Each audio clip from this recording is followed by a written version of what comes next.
Hello दोस्तों, तो आज की इस वीडियो में मैं आप सभी लोगों के लिए ड्रैगन डिवॉर्मिंग मैच के 12th पार्ट को एक्सप्लेन करूंगा। तो अगर आप सभी लोगों ने इसके पिछले पार्ट को नहीं देखा तो पहले जाकर आप वो देखो, लिंक डिस्क्रिप्शन में है।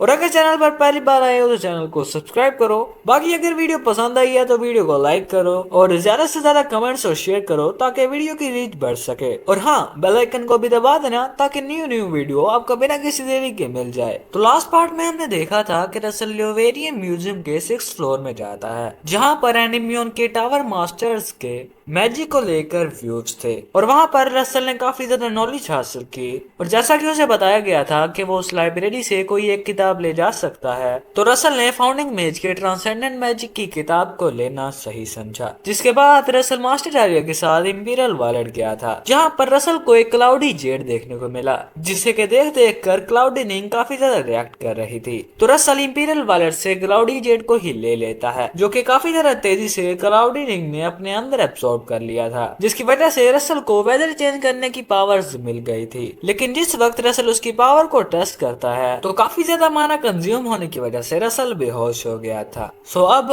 आगे, जिसके बाद हमें मैजिक अकेडमी सोसाइटी की तरफ का सीन दिखाया जाता है, जहाँ पर रसल कहीं जाते हुए अपने मन में सोच रहा था, मेरी बॉडी में काफी ज्यादा दर्द हो रहा है, जैसे कि मैं मरने वाला हूँ। आज के बाद से मैं क्लाउडिंग को सिर्फ उसी वक्त इस्तेमाल करूंगा जब मैं काफी ज्यादा क्रिटिकल कंडीशन में हूँगा। और फिर कुछ बुक्स के पास आकर उन्हें चेक करते हुए अपने मन में सोचने लगता है, तो मैं यहाँ पर आ गया हूँ तो मुझे अपने मिशन पर ध्यान देना होगा। और रसल का मिशन उसकी एडवांस ग्रेड की अर्थ मैजिक नॉलेज को मास्टरी ग्रेड की अर्थ मैजिक की अंडरस्टैंडिंग तक बढ़ाना है। और हम देखते हैं कि रसल कुछ किताबों को निकालते हुए अपने मन में सोच रहा था, अगर अर्थ मैजिक की बात की जाए तो येलो टावर इस चीज को सीखने के लिए काफी ज्यादा सूटेबल साबित होगा।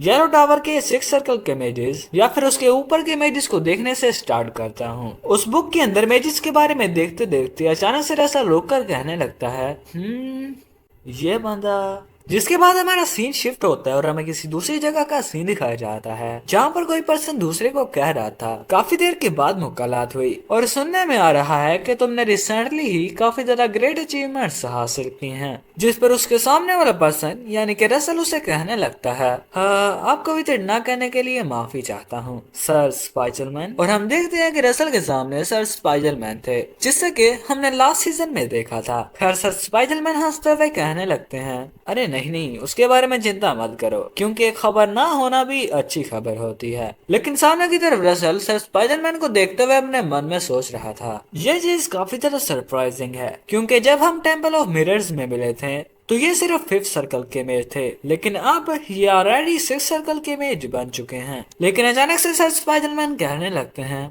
मैंने सुना कि तुम अर्थ मैजिक के हवाले से कुछ एडवाइस चाहते हो। तो रसल उन्हें बता रहा था, हाँ, क्योंकि मैंने 6th फ्लोर बेसमेंट के अंदर अर्थ मैजिक के बारे में काफी ज्यादा स्टडी की और इस चीज ने मेरे अंदर काफी ज्यादा डीप इम्प्रेशन छोड़ा है। रसल की इस बात को सुनकर सर स्पाइडरमैन हंसते हुए कहने लगते हैं, मुझे तुम्हारी इस चीज के अंदर मदद करने में काफी ज्यादा अच्छा लगेगा, और अगर तुम इस चीज से सहमत हो तो क्यों ना अभी से शुरू कर दिया जाए।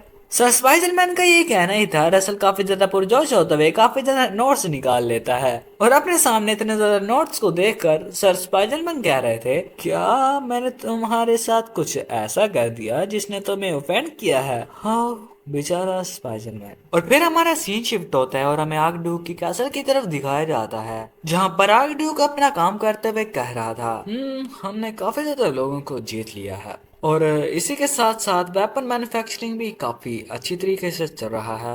और मुझे लगता है कि मिलिट्री प्रोविजन के बारे में भी मुझे चिंता करने की जरूरत नहीं है। ये कहते कहते अचानक से सीरियस होकर अपने मन में कहने लगता है, अब जो चीज पीछे बची है वो है वेट करना।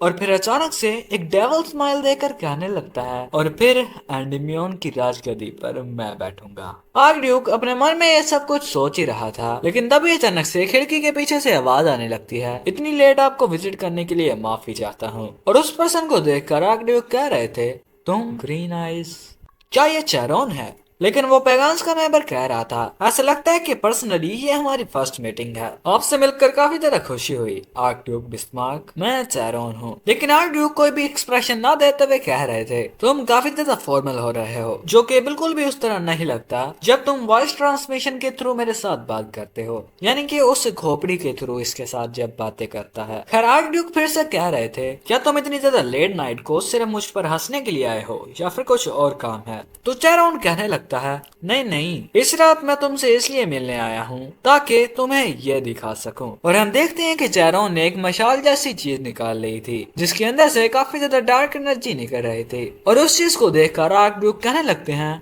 क्या ये चीज?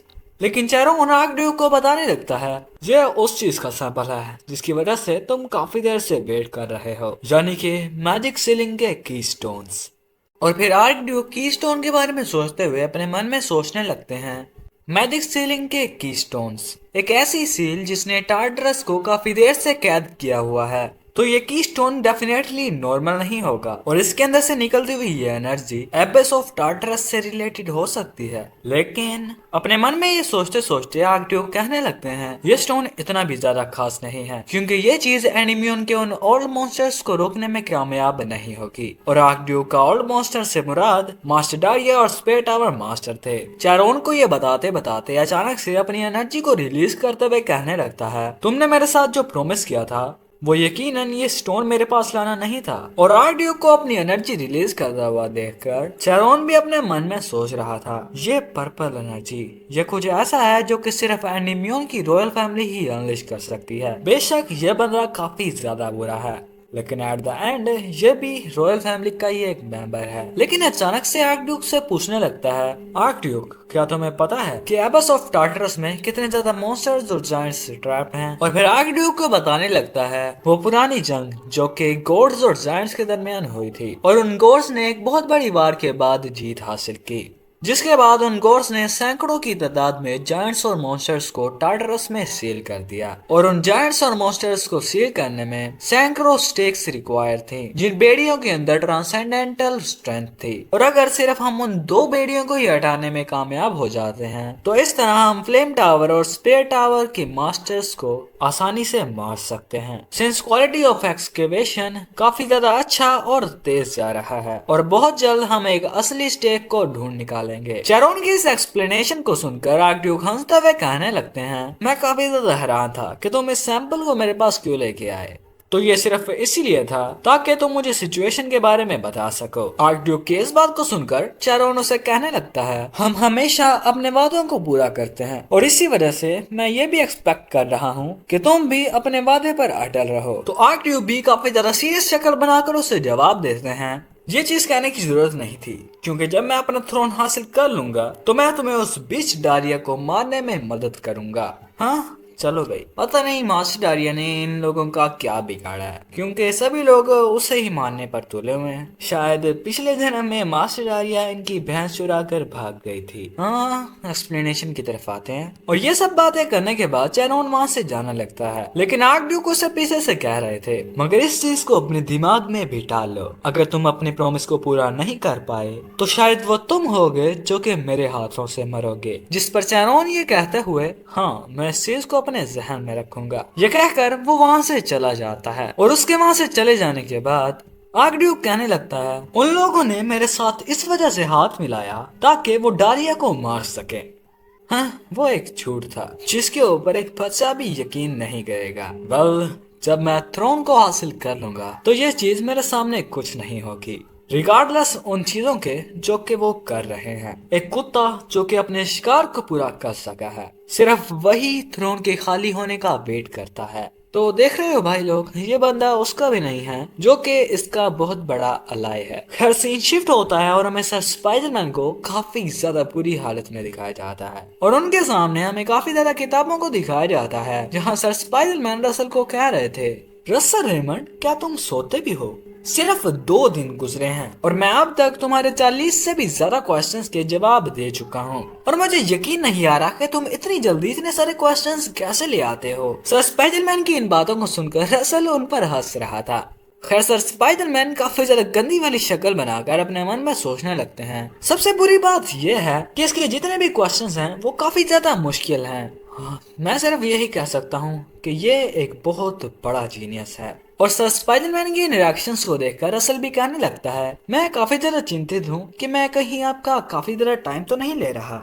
लेकिन सर स्पाइडरमैन अपने मन में ये सोचते हुए, ये बच्चा इतना ज्यादा ग्रो इसी वजह से कर पाया है क्योंकि ये इतनी ज्यादा मेहनत करता है। और फिर अचानक से काफी जोर जोर से हंसते हुए कहने लगते हैं, अगर आज से मैं हार्ड वर्क करना शुरू नहीं करूंगा तो मुझे डर है कि तुम मुझे काफी जल्दी कैचअप कर लोगे। और फिर सीन शिफ्ट होता है और हमें रसल को दिखाया जाता है जिसके सामने काफी ज्यादा नोट्स खुले हुए थे, जिनके सामने बैठा हुआ रसल अपनी आंखें बंद करके अपने मन में सोचने लगता है, रोर ऑफ अर्थ ड्रैगन माना को डिस्चार्ज करने की तरह कोई सिंपल चीज नहीं है। इस मैजिक की कोर अर्थ की हीट को इस्तेमाल करना है। अगर मुझे हीट को इस्तेमाल करना है तो इस मैजिक के अंदर फायर एलिमेंट को इस्तेमाल करना ठीक नहीं होगा। मैं अपनी फायर एलिमेंट को अर्थ एलिमेंट के साथ मिला दूंगा और फिर इसी तरह की कुछ बातें करने लगता है जो कि मेरे सर के ऊपर से जा रही हैं। रसल जैसे ही ये सब कुछ रियलाइज करता है, रसल के मेंटल प्रोजेक्शन में एक बहुत बड़ा पेड़ उग गया था, जिसे देखकर रसल काफी ज्यादा हैरान हो जाता है। और क्योंकि रसल ये सब कुछ अंडरस्टैंड कर चुका था तो उसकी अर्थ मैजिक की अंडरस्टैंडिंग इवॉल्व होकर मास्टरी ग्रेड की अर्थ मैजिक की अंडरस्टैंडिंग में चेंज हो जाती है। और फिर एक और सिस्टम विंडो में बताया जाता है, जैसा कि रसल ने मिशन कंप्लीट कर दिया है तो उसे 2 एडवांस ग्रेड के माना स्टोन्स और फुटप्रिंट ऑफ अर्थ ड्रैगन मिल चुके हैं। और रसल के सामने footprint of the earth dragon जो कि किसी राड की शेप में मौजूद था, जिसके ऊपर कुछ स्टार मार्क्स बने होते हैं,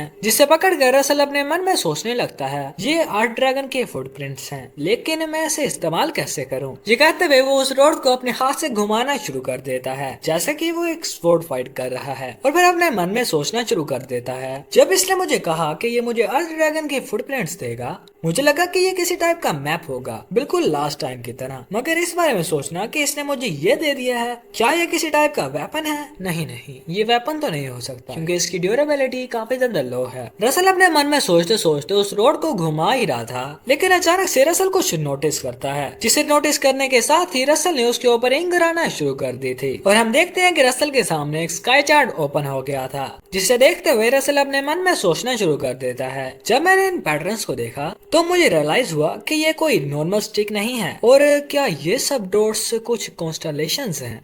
और जैसे ही रसल के सामने वो स्काई चार्ट ओपन हुआ था, रसल को एक और मिशन मिल जाता है कि स्काई चार्ट पर मौजूद लोकेशन को ढूंढो और अर्थ ड्रैगन की टॉम्ब में एंटर करो।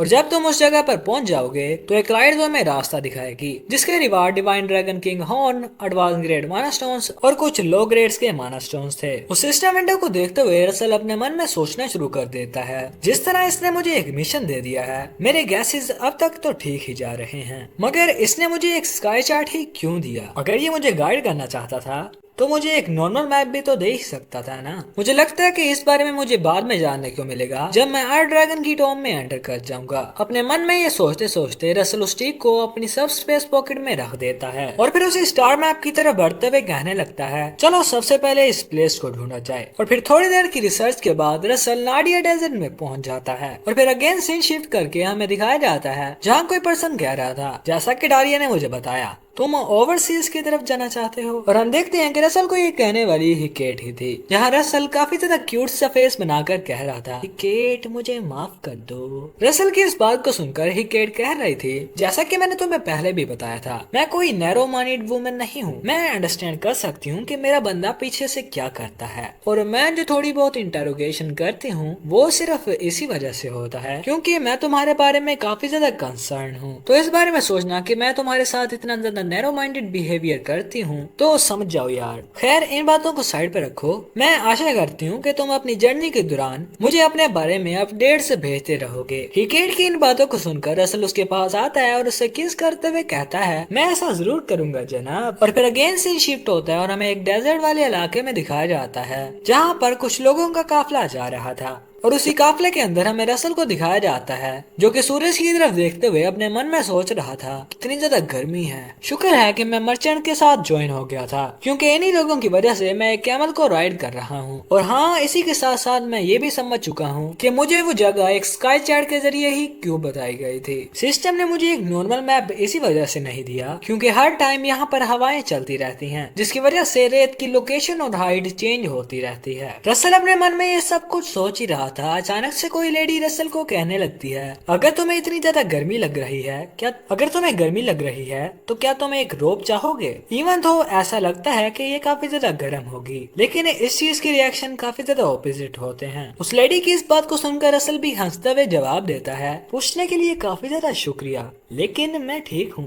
लेकिन अचानक से रसल को जमीन के नीचे से कुछ फील होता है, जिसे देखते हुए रसल अपने मन में सोच रहा था, ये चीज क्या थी। ये कोई सैंड के सरफेस के ऊपर वाली चीज नहीं थी। ऐसा लग रहा है कि कोई काफी ज्यादा बड़ी चीज जमीन के अंदर तैर रही है। और हम देखते हैं कि अचानक से जमीन के अंदर से एक बहुत बड़ा मॉन्स्टर निकल आया था, और उस मॉन्स्टर को निकलता हुआ देखकर सभी मर्चेंट्स कहने लगते हैं, अगर हम इसके साथ फाइट करेंगे तो सभी के सभी मारे जाएंगे, सभी लोग सेपरेट हो जाओ अगर मरना नहीं चाहते। लेकिन उस मॉन्स्टर को देखकर रसल अपने मन में सोच रहा था, तो ये सभी लोग सैंडवॉर्म्स को खोरखोइस कहते हैं। और रसल को सैंडवॉर्म को घूरता हुआ देखकर वही वाली लेडी रसल को कहने लगती हैं, उसे घूरना बंद करो और भागो। लेकिन रसल उसे जवाब देता है, तुम मेरी साइड पर ही खड़ी रहना, क्योंकि मैं ही वो हूँ जो कि तुम्हें सेव कर सकता है। रसल की इस बात को सुनकर वो लेडी काफी ज्यादा हैरान होकर कहती है, क्या। लेकिन रसल भाई साहब अपने मैजिक को चैंट करना भी शुरू कर देते हैं, और इसी के साथ साथ वो अपने मन में सोच रहा था, ये मेरे न्यू मैजिक को टेस्ट करने की सबसे बड़ी अपॉर्चुनिटी है,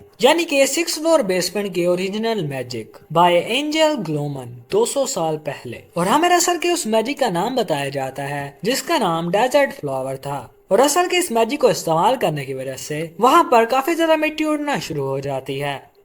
और रसल और इस सैंडवॉर्म की लड़ाई देखेंगे हम नेक्स्ट पार्ट के अंदर, क्योंकि ये पार्ट यहीं पर खत्म हो जाता है। सो अगर चैनल पर नए हो तो चैनल को सब्सक्राइब करो, जल्दी से जल्दी वीडियो को लाइक करो, और इसी के साथ साथ इंटरेस्टिंग से कमेंट्स करो, जिसे पढ़कर मुझे हंसी आए। खैर वीडियो को ज्यादा से ज्यादा शेयर करो, और हाँ एक न्यू सीरीज सजेस्ट करो जो कि आज से पहले किसी ने भी एक्सप्लेन ना की हो, जिसे कि तुम्हारा भाई एक्सप्लेन करे, और जो बंदा भी सीरीज सजेस्ट करेगा उसको पहले ही शुक्रिया। खैर प्लीज कोई अच्छी सी सीरीज सजेस्ट करना। सो एट द एंड मिलते हैं अगली वीडियो में, तब तक के लिए tata bye bye, take care.